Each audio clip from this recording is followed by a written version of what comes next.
I'm going to come right out and say it. 2023 is not a normal year for GTA real estate. I'm getting that comment a lot. So what's happening right now is seasonal, blah, blah, blah, blah, blah.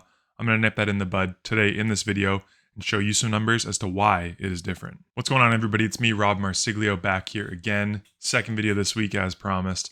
Recording live from, it's a bedroom. I don't know. It wasn't a big deal when I was getting like 40 views on a video. Not saying I'm getting a ton now, but a few more people start to pick up on these things. Anyways, office/bedroom coming to you live from it.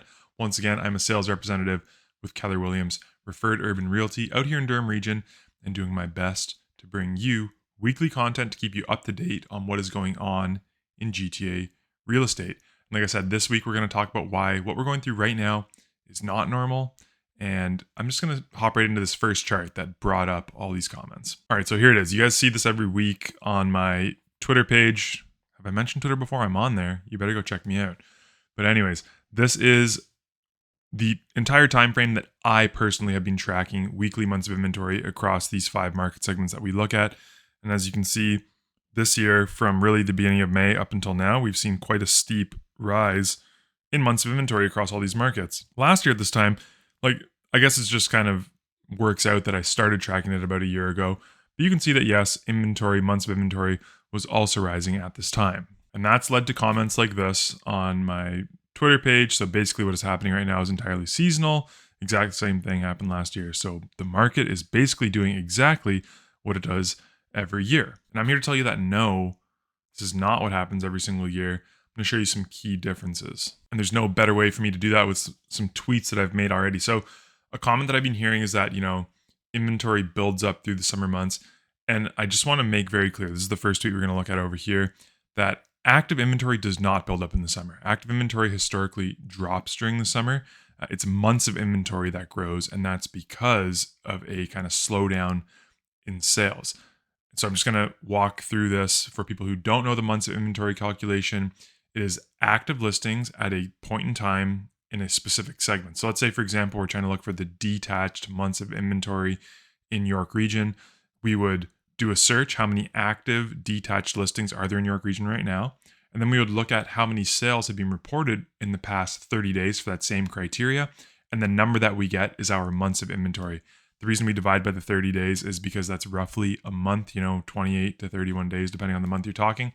Anyways, bottom line, the lower months of inventory goes, the tighter the market is, the higher the months of inventory goes, the kind of looser the market is, the more favorable the conditions are for buyers, at least in theory. And again, it's called months of inventory because technically it's kind of, if there was no new listings come to market, how long would it take to sell out? So back to the tweets. Active listings on average drop 1.5% from May to June. If we take out 2020, which is a big anomaly year, it's actually 2.5% that we'd expect them to drop. Sales, on the other hand, drop 2.3% on average. So again, 2.3% is a bigger drop than the 1.5% that active listings drop, and that's why months of inventory actually goes up, okay? So like I said here, a faster drop off than active listings means that months of inventory grows heading into the summer. Last tweet in the bottom right corner of the screen here. On top of all this, new listings, which is the feeder for active listings. You don't get active listings unless new listings are coming to the market. They fall on average 9.9% from May to June. And if you throw out 2020, that crazy year, 13.2%. And like I say in the tweet, I want you to keep all these numbers in mind as we hop through these next few charts.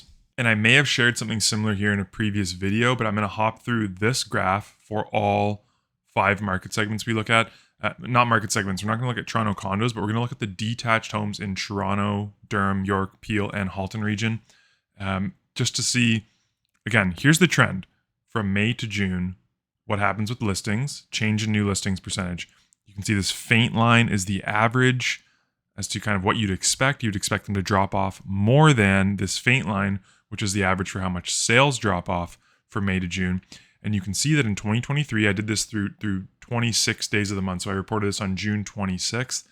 Listings are down, yes, like we expect. Sales are also down like we'd expect, but sales are down more than new listings. And if we go back through this chart, we can see it's only one other time, I believe, if I remember correctly, it was 2014 here, where sales dropped off more than new listings in given year between May and June. When we get into the suburbs, we'll start with Durham region where we always start. So I did this exercise 2 weeks ago, and Durham was actually trending. Listings had fallen off, still had fallen off a little less than sales had fallen off, but now you can see new listings are actually going to be up. We're projecting from May, which is something again that we've never seen except for 2020. This would only be the second time in history that we actually see a kind of increase in new listings from May to June in Durham region. And you can see that spread, that's almost like a 30% spread between sales being down almost 19%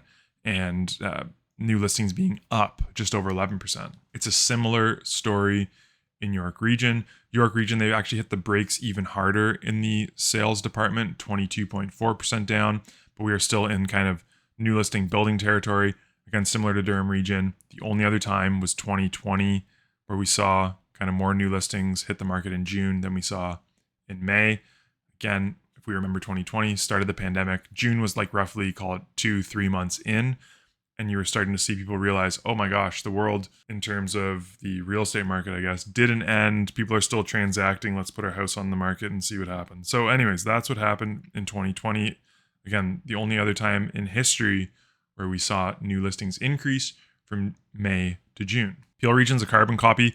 They did touch back in 2009, I believe this was.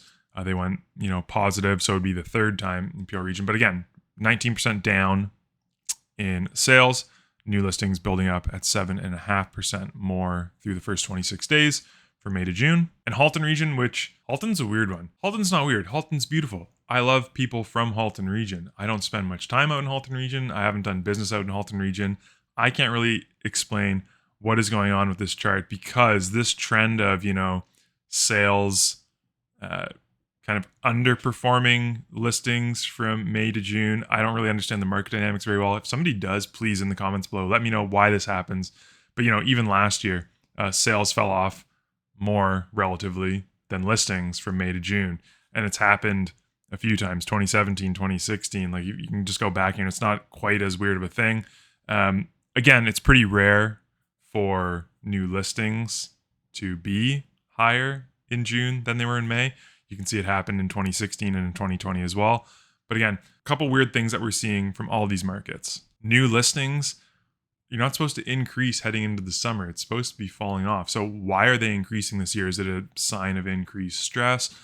Like what is going on? Is it people that are seeing the May prices coming into the market now because they think, hey, let's capitalize on the prices that we saw our neighbor get last month? Like what is happening? I want to hear what you think in the comments below again. Like, why is this trend trending this way from May to June in 2023? I have my theories, but I'd love to hear yours. So I think I've outlined why this year is not like other years that we have been through in GTA real estate.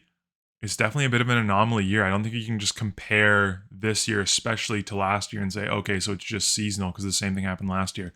Like the last 3 years in a vacuum have been an anomaly. Going back to like 2017, it's just been kind of, what is a normal year? Maybe the only normal years we've had are 2018 and 2019. Like we've really just gotten so away from seasonality and kind of the annual market cycle in the GTA. This is a weird year. It's not like the traditional year. It's not like the last couple years.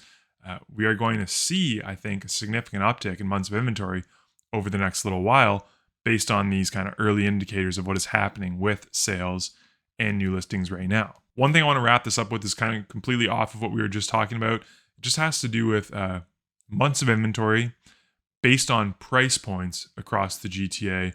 Kind of what is the inventory that's really moving well still? What inventory is sitting for longer? You may have your theories, maybe guess now before I show you that slide. But I think it just kind of illustrates what is going on and where the demand is in the market right now. So let's break this chart down for you. Our black bars are the number of active listings as of, I did this on June 28th. So active listings on June 28th are the black bars. The red bars are the number of sales in this price point based on the list price. So how many sales happen based on these list prices in the last 30 days. Then the orange line is our months of inventory. And if you guess that the more expensive a property gets, the more expensive a list price is, the kind of more months of inventory you will have, bingo, you are correct. That's exactly what is happening right here. So as you can see, anything really below 1.5 million is relatively moving. You know, based on that old definition that we talked about in the last video, all of these markets from 2.75 million downwards are sellers markets because they're all less than 4 months of inventory. You can see months of inventory is highlighted on the bottom. I put the whole data table down here for you to show you what we're working with. But you may wonder, why is this useful? Like, how am I supposed to use this as a seller? Like, if I have a property that's worth $2 million, are you saying I should just list it at $1 and it's going to sell?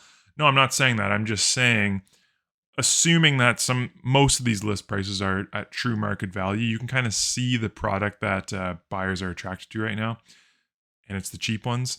And it's because, you know, affordability, we've talked about this before, all-time lows right now still. Is tough to qualify. People are kind of looking in that sub, call it $1.5 million range right now. That's, you know, the difference between below and over $1.5 million. That's where we kind of have this 2 months of inventory break. So just use this to set expectations. If you're looking for homes sub $1 million, you're in a much more competitive market than if you're looking at homes that are over $2 million. It's probably the case all the time, but I just wanted to break this down for you to see exactly what is going on. And again, this is for freehold properties, and I excluded vacant land from the search just to give you an idea of kind of how fast each of these market segments is moving. So there you go, another week from the bedroom. I love the sound quality in here, guys. Like, if you could see the rest of my setup, I've got a pillow on this wall over here to try and dampen it as well. It really does do well, but I know I had a suggestion to put a little background behind me and stuff. Again, suggestions that you may have for backgrounds, put them in the comments below for me too. I hope that you got some value out of this video. I hope I highlighted why this year it's not like other years in GTA real estate. It is different. We are in kind of just some weird times economically. It's kind of playing out weirdly in the real estate market as well. Take all this as you will. Enjoy the long weekend that is ahead of us. And until we speak again next time, you know what? I forgot to tell you, go check my Twitter out. I probably told you earlier in the video. But again, until we speak again next time, please stay safe. And cheers. Hey there, I really appreciate you watching this video all the way to the end. If you enjoyed it, I've got another video for you right here on the screen. And, you know, while you're here, maybe just click on my face, subscribe to. I don't want you to miss anything going forward.